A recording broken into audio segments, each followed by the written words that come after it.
Hi everybody, this is Matt. Thanks for watching and welcome back. Over the last few months, several of you viewers have asked me a question that I'm going to paraphrase. And the question has been, Matt, what about Glock? Has Glock forgotten about us? Are they getting behind in technology?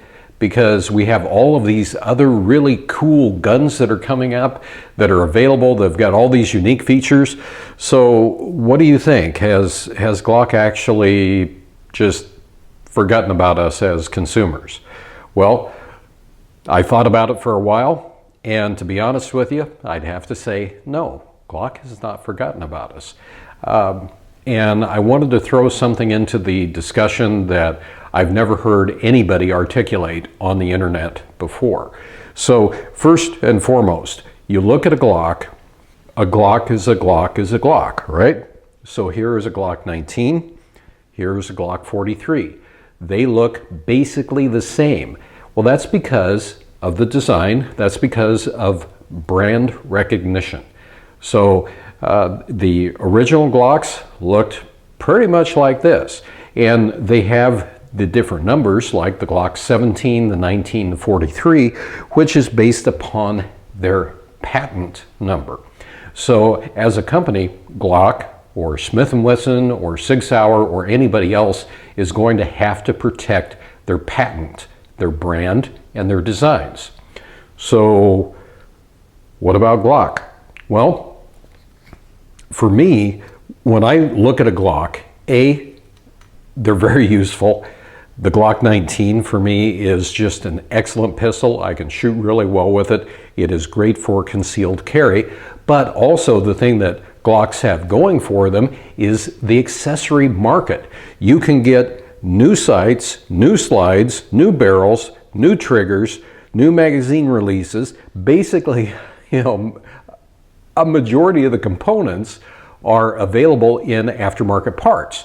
Now, to give you a bit of a historical perspective, in the past, we didn't really have that. Back 1980, back in the 1970s, were there a lot of accessories available for revolvers, like say Smith & Wessons and Colt Pythons? Not really, at least not that I can recall. We didn't have interchangeable cylinders, and nobody really thought about changing out the sights on them or anything like that. And we certainly didn't complain about how long it might take Smith or Colt to roll out a new model, because things just went along at a certain pace. Now today, in today's world, what do we have? We have the day and the age of instant gratification, where you can hop on your computer, your smartphone, and you can get basically anything that you want whenever you want it. You can order stuff online, you can do all this stuff. But with the firearms industry, it's a little bit different. So I don't really think that Glock has left us behind, because it is a good fundamental design. For what it was designed for, it does the job, it does it well, and they're extremely reliable. So I don't have a problem with that. You can customize the Glock and make it exactly what you want it to be. That's great. I love changing out the sights. I like, basically making a firearm my own. Look at what you do with AR-15s. You can just customize the daylights out of them. But one thing that I haven't heard people talk about is, when it comes to a firearm, what kind of regulations does a manufacturer face when it comes to putting a firearm on the market? Now, this Glock came in from Austria. It's stamped from Austria. There are tons of regulations that manufacturers that are importing into the United States must meet. Now, I'm not a firearms manufacturer. I've never been associated with one, but I would imagine it's reams of regulations that these things have to meet before they can actually make it into the country. For those that are manufactured in the US, what kind of regulations are there? Probably a lot. And if any of you viewers are affiliated with somebody like Glock, Smith & Wesson, Sig Sauer, send me a private message. Let me know the types of regulations that you have to deal with when it comes to even modifying a design even slightly, because I'm curious now. I really want to know. Now, when we think about cars, automobile manufacturers have to comply with tons of regulations. Well, with firearms, don't you think it might be the same thing? With the Smith & Wesson M&P line, we haven't seen much change there in the past 8 to 10 years until they just came out with the M&P version 2.0. Well, with Glocks, what have we seen? We've seen incremental changes where the early Glocks, like the Gen 1s, they did not have a rail. They were basically a 2-pin system. But what has happened throughout the years? We've had the Gen 1s, the Gen 2s, the Gen 3s, and then the Gen 4s. When we went from Gen 3 to Gen 4, the biggest difference, for me anyway, was the dual recoil spring assembly and the fact that you could actually swap out the magazine release to make it so it'll work for somebody like me who's left-handed. But aside from that, if I compare this with a Gen 2, a Gen 3, or a Gen 1, essentially they look the same. And just think and consider how long people clamored for this, the single stack 9mm made by Glock.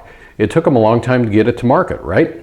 Well, that's probably because A, they had a lot of engineering to do, a lot of research and development, a lot of testing to get this thing out, and then they had to meet all of the regulations that exist for manufacturing firearms. Like I said, I don't know what they all are, and it actually might be frightening to know how many regulations that they need in order to manufacture a firearm in today's world.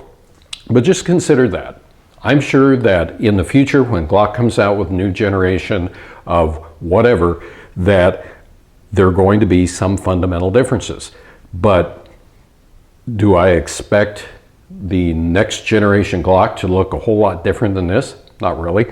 And the other thing is, like I've said before on this channel, there is no perfect handgun. There's no perfect firearm. There's no perfect shotgun out there. Everybody is an individual. Everybody has different sized hands. It's all different. That's why today the benefit is you and I as consumers, we have got a tremendous range of firearms to pick from, which, back in the 1970s and 1980s, it was kind of sort of limited. So has Glock left us behind from a technology standpoint? No, I don't think so. I think that they're just simply doing what they have to do to maintain their brand, and they will make improvements. They will come out with new designs. It just takes time. And that's just something for you to consider. So anyway, there you have it. And until next time, everybody, thanks for watching and have a good one and be safe out there.